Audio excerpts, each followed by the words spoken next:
Sous son manteau gris, l'étang des Montaut bruisse de vie.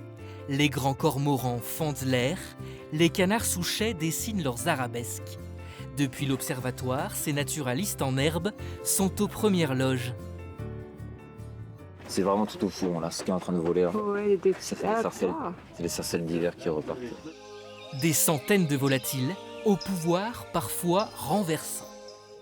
Ça peut faire beaucoup de choses. Parce qu'il y a un canard qui tourne sur lui-même. C'est bizarre. C'est rigolo.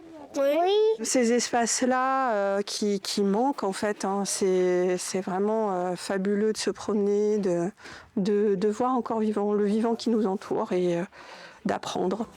Ancienne carrière devenue réserve ornithologique, l'étang des Montaut est un havre de biodiversité, une zone humide, refuge pour des espèces menacées.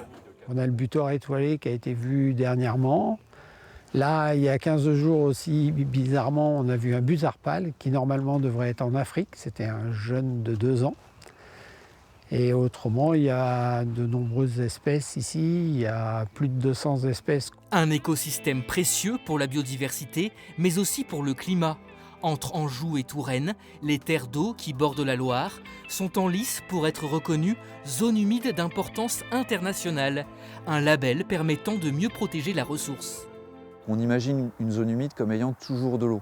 Donc effectivement, peut-être demain, on pourrait avoir des zones humides avec moins d'eau. C'est le cas ailleurs, par exemple. Et donc la question de la gestion des flux, de la question de se parler pour partager l'eau, est une question vraiment à définir dès aujourd'hui. La protection des zones humides, un enjeu crucial, alors que les 2 tiers d'entre elles ont disparu le siècle dernier.